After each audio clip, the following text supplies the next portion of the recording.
ማለቱ ከጥቂት በኋላ ስለሚጀምር እንደው እዚህ ጋር አሁን ለመታዘዝ ያክል ነው። ነገ በሰፊው እንማማራለን። ከተነሳው አንድ ጥቅስ ብቻ አንብቤ እወርዳለሁ። እየንታወቂ ተወልዱ ለኪ ደቂቅ፣ በአባቶች ፋንታ ልጆች ተወለዱልሽ።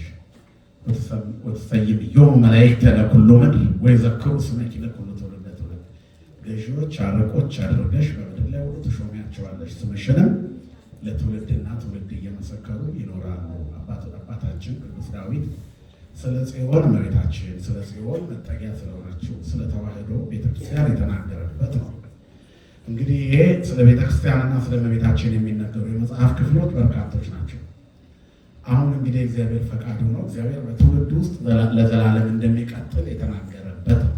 ቤተክርስቲያንን መጀመሪያ ስናስባት በዚህ በአዲስ ኪዳን ውስጥ ከመገለጧ በፊት በዓለመ መላእክት ነበረች።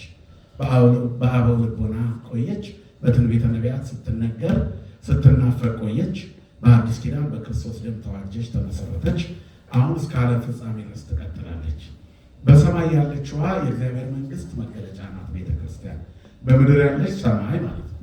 በምድር ያለች ሰማይ ማለት እግዚአብሔር ሰማይ ዙፋኑ ነው፣ ምድር የእግሩ መርገጫ ናት። ስለዚህ እግዚአብሔር የሚያድርባት ሰማይ በምድር ላይ ያለች ምድራዊቷ ሰማይ ቤተክርስቲያን ናት።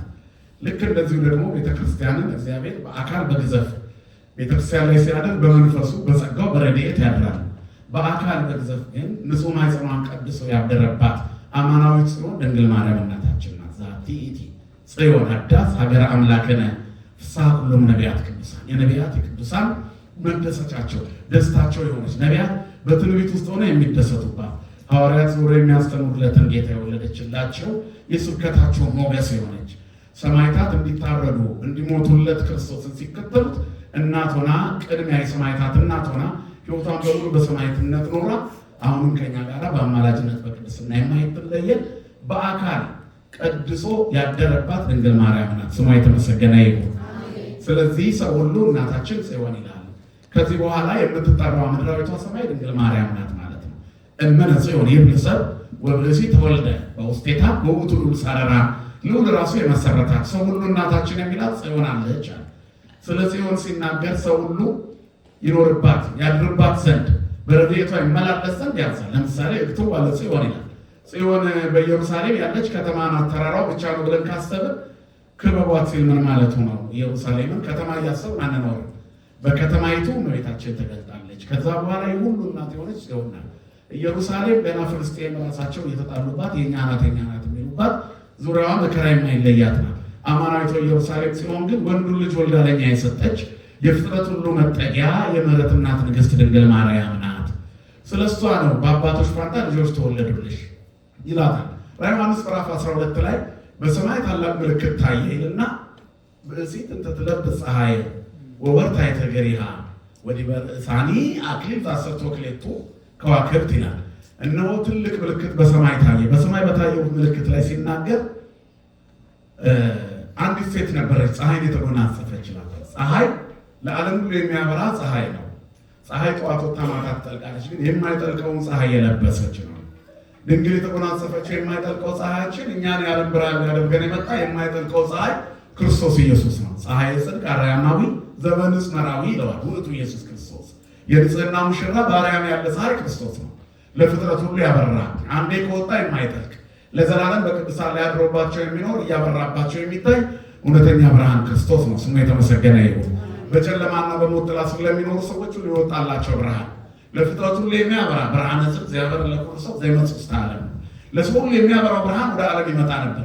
የመጣባት ሰማይ ድንግል ማርያም ናት። ኮንኪ ዳግሚተ ሰማይ ዲበ ምድር ኦ ወላዲተ አምላክ ዘእንበለ ርኩስ ሰረቀ ለነ እምኔኪ ፀሐየ ጽድቅ። በምድር ላይ ያለሽ ሰማይ ሆንሽን እውነተኛ ፀሐይ ከአንቺ ይወጣልን ይላታል። እውነተኛ ለእኛ ይወጣልን በጨለማ ለምንኖረው የበራልን ብርሃን ክርስቶስ የወጣው ከእመቤታችን ነው። ስለዚህ በአባቶች ፋንታ ተወለዱልሽ አባቶች የተባሉት ወዲበ ርእሳኒ አክሊል ዘአሰርቱ ወክልኤቱ ከዋክብት የተባሉት 12ቱ አርእስተ አበው ናቸው፣ የመጀመሪያዎቹ አባቶቻችን። ኋላም የተጠሩ 12ቱ ነቢያት፣ ኋላም ያሉ የመጡ ቀጥሎ ደግሞ በአዲስ ኪዳን የመጡ 12ቱ ሐዋርያት። በ12ቱ መዓልትና በ12ቱ ሌሊት የእመቤታችን የማይቋረጥ የምልጃዋ ብርሃን በፍጥረቱ ላይ እንደሚያንጸባርቅ ነው። ወወርኅ ገሪሃ ከእግሮቿ በታች ምንድነው ጨረቃን የተጫማች ይላታል። ጨረቃ ከፀሐይ በሚሰጣት ብርሃን የምታበራ ናት። ስለዚህ በምድር ላይ ክርስቶስ በሰጣቸው ብርሃን አንትሙ ብርሃኑ ለዓለም የተባሉ በሙሉ እነሱ ከእመቤታችን ከእግሯ በታች ይታያሉ። ይህም የእመቤታችንን ልዕልና የሚገልጽ ነው። መልዕልተ ኩሉ ፍጡራን በትሕተ ሥሉስ ቅዱስ ናትና ከፍጥረታት ሁሉ በላይ ከሥላሴ ደግሞ በታች ናት። ማንም እመቤታችንን የሚተካከላት የለም። ጽዮን እርሷ ናት። በአባቶች ፋንታ ልጆች የተወለዱላት፣ በነቢያት ፋንታ ሐዋርያት የተወለዱላት ነው። አባታችን አባ ጽጌ ድንግል ስለ እመቤታችን የሚናገረው ዘካርያስ ርእየ ለወርኃ ሳባት በሰርቁ ተአምርኪ ለዘይት በማእከለ ክልኤ አይጹቁ ይላል። ስለ እመቤታችን ነው ይሄንን የሚናገር። ዘካርያስ አስቀድሞ የካቲት በገባ በ24ኛው ወይንም በሁለቱ መካከል ያየሽ ሁለቱ የወይራ ጫፎች ወይ ይላታል። ማርያም ጽዮን ለብርሃን ተቋመ ወርቁ ጽዮን ማርያም አምባ መጠጊያ የሆንሽ ወይ አንቺ የብርሃን ተቋመ ወርቅ መቅረዝ ነሽ፣ የወርቅ መቅረዝ አንቺ ነሽ ይላታል። እዝራኒ በገዳም አመ ወአለ ውዱቁ ለህብረ ገጽኪ ጽጌ ሀተወ መብረቁ። እዝራ ሚጠት እስኪመጣ እስራኤል መከራ በደረሰባቸው ጊዜ በተሰደዱ ጊዜ በረሃ ላይ ወድቆ በለመነው ልመና በራእዩ የፊትሽን ብርሃን ገጽ በላዩ ላይ ባንጸባረቅበት ጊዜ ያገኘውን ኃይልና ክብር ይነግራል። እመቤታችን ያገኙት ድምጿን የሰሙ ኃይልና ክብር ይጎናጸፋሉና ዘካርያስ ያያት ሁለቱ ክልኤቱ አይጹቅ የተባሉት ሁለቱ የወይራ ጫፎች ወይም የወይራ ዛፎች የተባሉት ዘይት የሚፈስባቸው በግራና በቀኝ ያለው በዚያ የታየች የወርቅ ተቋም እመቤታችን የነቢያት የትንቢታቸው ፍጻሜ የሐዋርያት የስብከታቸው ሞገስ እሷ ናት። ስሟ የተመሰገነ ይሁን። እዛ ያያት ደግሞ ሀገር ቅድስት ብሎ ያያት የተቀደሰችው ጽዮን ናት። ጽዮን የፍጥረት ሁሉ መጠጊያ ናት። ጽዮን ማለት አምባ መጠጊያ መሸሸጊያ ማለት ነው። አባታችን ዳዊት ባዶ እግሩን ያለ ጫማ እያለቀሰ የወጣባት የጽዮን ተራራ አለች። ዛሬም ሳህለነ ቅድስትን እየደገምን በሀገራችን በሕይወታችን በኑሯችን በቤታችን ለሚመጣው ችግር እንባችንን አፍስሰን ለምንጸልየው ጸሎት የምንጠጋባት ጽዮን አንዲት በምድር ያለችዋ የእግዚአብሔር መንግስት መገለጫ ቤተክርስቲያን እሰ ዘትትመሰል በጽርሐ አርያም ዘላይሉ ቅድስት ቤተክርስቲያን ናት። መንፈሳዊት አውድ መዝገበ ሥርና እንበለ ክርዳድ የተባለች የስንዴ መከማቻ የስንዴ ጎተራ የሆነች እንክርዳድ የሌለባት አንድም ኩለንታኪ ሰናይት እንተ ኀቤየ አልብኪ ነው ወይም እንትን ይበላል ሁለንተናሽ ውብ ነው ነውር የለብሽም የተባለች ድንግል በክሌ ንጽሕት ቅድስት የሆነች ድንግል ማርያም እናታችን ናት። ስሟ የተመሰገነ ይሁን። እሷ ናት ስንዴ ያፈራችልን እሷ ናት። ተመሲለኪ ሰማየ እንተ አስረኪ ፀሐየ ተመሲለኪ ገራይተ እንተ ፈረኪ ስርናየ። ሰማይን ሆና ፀሐይ አወጣች። ገራይተ ሰሉስ የማክሰኞ እርሻ ሆና ደግሞ ስንዴ ያበቀለች ድንግል ማርያም ናት። ንጹሕ ስንዴ መገበሪያ የሕይወት እንጀራ ክርስቶስ ነው። አነ ውእቱ ውስተ ሕይወት ዘወረደ እምሰማያት ከሰማያት የወረደ የሕይወት እንጀራ ነው። ለራበው ዓለም ምግብ ሊሆን፣ ለጨለመው ዓለም ብርሃን ሊሆን፣ ለተጠማው ዓለም የሕይወት መጠጥ ሊሆን። አስተየኒ ማየ ሕይወት መስቀልከ ጽዋ ዘእንበሌሁ ይድህን ሰብ። አቤቱ ከመስቀል ጽዋ የሕይወቷን ስጠኝ፣ ጉሮሮ ለተጠማበት ሕዝብ እንዲረካ የተሰጠው የሕይወት ያለሱ የማይዳንበት ማየ ገቦ በቀራንዮ ላይ በዋለ ጊዜ የፈሰሰው የጎኑ ውሃ የፍጥረት ሁሉ እርካታ ስጋና ደሙ ክብሩ ለሁላችን የተሰጠው መድኃኒትነቱ አጠጣቅ ብለን የምንጠይቀው ከድንግል ማርያም የነሳው ነው። ስለዚህ መጠጊያ ድንግል ማርያም ናት። ቤተክርስቲያንን ተጠግተን እንደምንቆርበው ድንግል ማርያምን ተጠግተን ከእሷ የነሳውን ስጋና ደም እንቀበላለን። ይህንን በመቀበል የአባቶቻችን ልጆች ነን። ህየንተ አበኪ ተወልዱ ለኪ ደቂቅ። ሌላው ስለዚህ ቦታ ለመናገር ህየንተ አበኪ ተወልዱ ለኪ ደቂቅ የወንድሞቻችንን የአባቶቻቸው ልጆች ቅድም መምህር ዘላለም ሲናገሩ እንደሰማነው አባቶቻቸው በረሃ ለበረሃ ዞረው የቆሎ ተማሪዎች ሆነው የቀሰሙትን ትምህርት እግዚአብሔር እዚህ ድረስ አምጥቶላቸው በቴክኖሎጂ ሰምተው ማህሌት የሚቆሙ ልጆች ተወለዱ። ህየንተ አበኪ ተወልዱ ለኪ ደቂቅ የአመት ነሱ ላሌሁ እልዋ ፈተወ ይስታይ ማየ እማጸብተ ቤተልሔምን ቢጤ ሆኖ ነው። ዳዊት በእስራኤል ነገሰ። ጠላቶቹ በተነሱበት ጊዜ ከቤተልሔም ምንጭ ውሃ ይጠጣ ዘንድ ወደደ። ጠላቶቹ ደግሞ የምንጩን ቦታ ይዘውበት ነበር። ማን በሰጠኝ ብሎ በጣም ናፈቀው የቤተልሔም ምንጭ። እንዳይሄድ በፍልስጤም በጠላት ተይዟል። 4 ኃያላን ሄደው የወንድ በር ጠይቀው በነፍሳቸው ተወራርደው ውሃውን አመጡለት። ከዛም በኋላ አየውና ይላል አልጠጣም። ስለሱ የከፈሉለትን አሰበና ከአወ ውእተ ማየ ወኢሰትየ እምኔሁ ከውሃው ላይ አልጠጣም አፈሰሰ። ወእምዝ ተወልዶ ሁለቱ ጽድቅ እስከ ለዘላለም ጽድቅ ሆነለት። ቢጠጣው ደም ይሆን ነበር። ዛሬ የግፍ እንጀራ እየበሉ የግፍ ደም እየጠጡ የሚኖሩ አሉ። ዋጋ ተከፍሎ በፈቃደኝነት የተሰጠው እንኳን ይሄ መስዋዕትነቱ ለእኔ አይደለም ብሎ ያን ውሃ አፈሰሰ። አማን መነኑ ሰማይ ጣዕመ ለዘላለም ብሎ ጻፈ።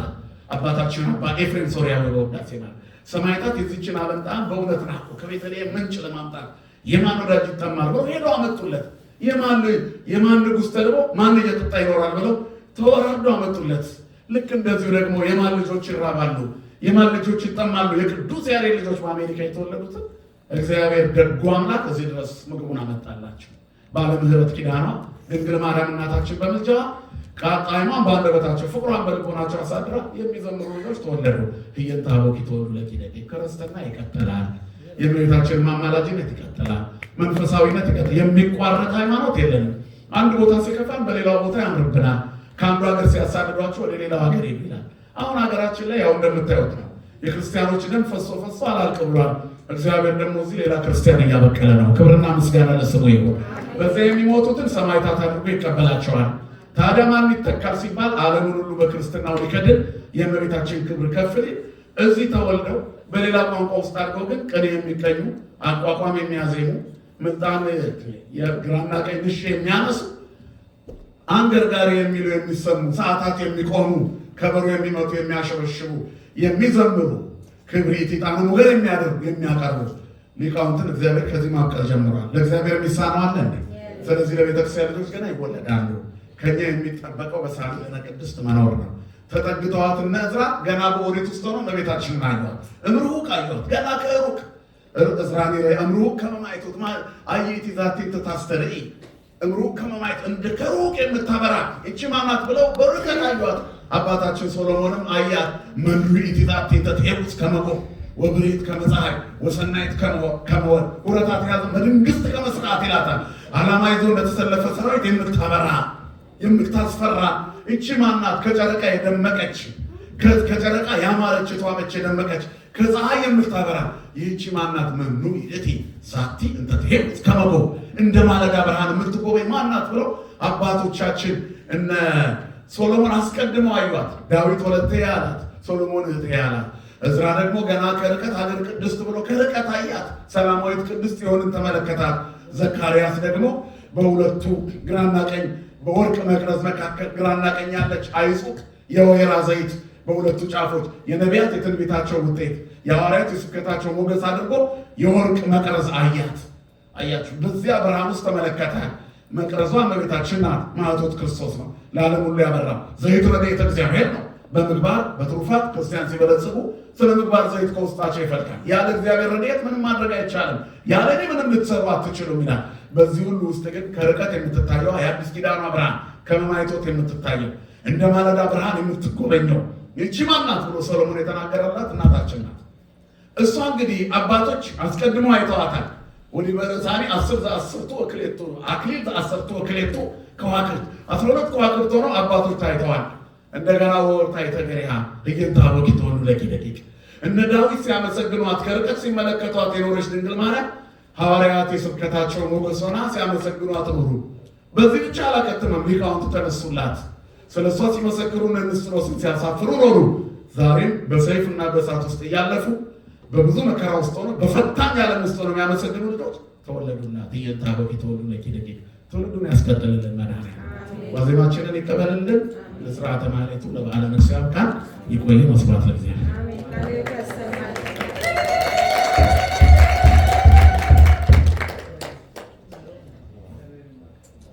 የሰማነውን በልቦናችን ያሳድርብን። ይህን የመሰለ ማዕድ ያዘጋጀልን አምላካችን እግዚአብሔር ስሙ የተመሰገነ ይሁን። እንግዲህ በስሙ መራው በግብሩ ጳውሎስ ብሎ እንግዲህ ድረስ በጣም የሚደንቅ ትምህርት ነው። ልቦናችን እውነት ከተቀበለውና ካኖረው የብዙ ዘመን ስንቅ ነው የሰጡን። የእመቤታችንን ክብሯን ግልጽ አድርገው የነቢያቱን፣ የሐዋርያቱን፣ የሊቃውንቱን እያገናኙ መንፈስ ቅዱስ ነው እሳቸው ላይ አድሮ ያስተማረን የመገበን አምላካችን እግዚአብሔር ስለ ሁሉ ስሙ የተመሰገነ ይሁን። ክቡር አባታችን መልአከ ገነት ያክሉበትና መርሐ ግብራችን ፈጽመን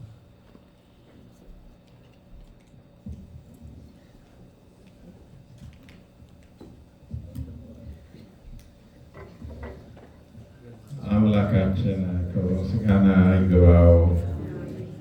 በእውነት እንዴት አይነት ነገር ነው! በአጭር ደቂቃ ብዙ ምስጢር ነው የጎረፈው።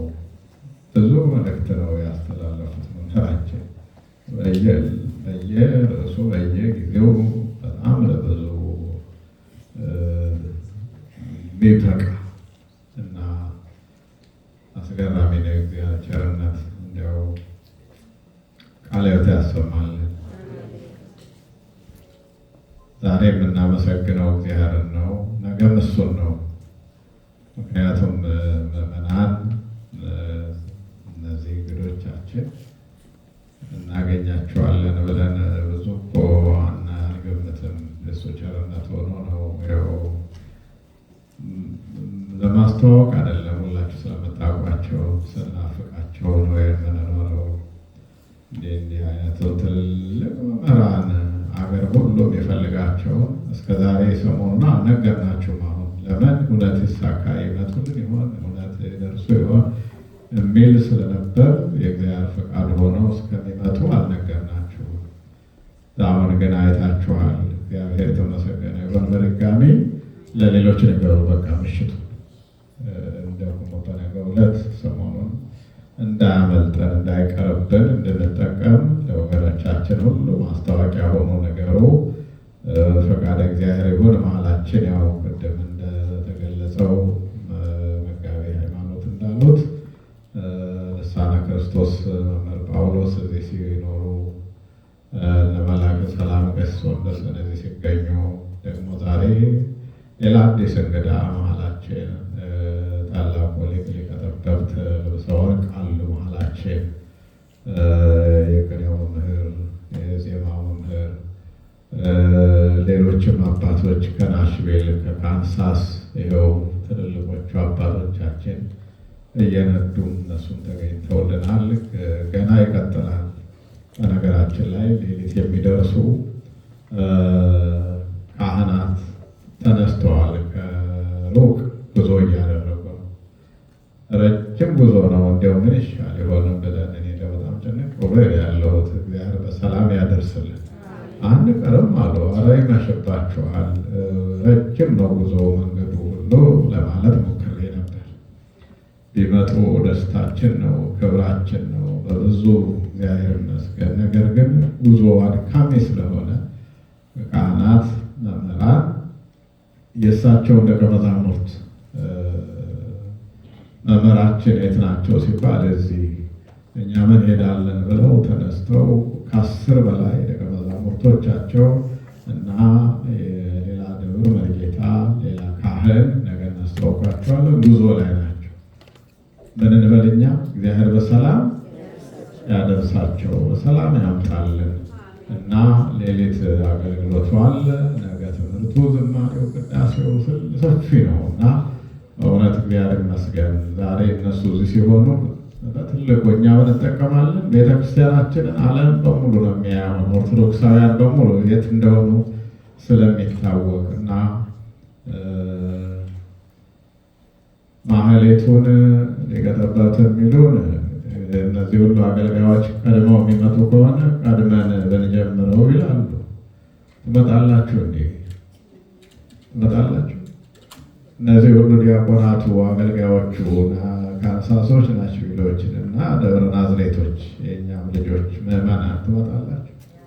እሳቸው እንዲሁም በጣም አቅርበው ነው ያሉኝ። እኔ ኧረ ትንሽ እሶ ማረፍ እንዲሉ እያልኳቸው ነበር እና ትመጣላችሁ?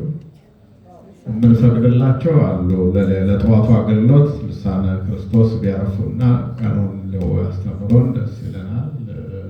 ሌሎቻችን እኛ አለን እና እሳቸው እንዳሉት ላድርገው ብነግራችሁ ትገረማላችሁ። አሁን 11 ሰዓት ልጀምር ነው ያሉ። ትመጣላችሁ? 12 ነው ያሉት እሳቸው። 1 ነው ያሉት እሳቸው።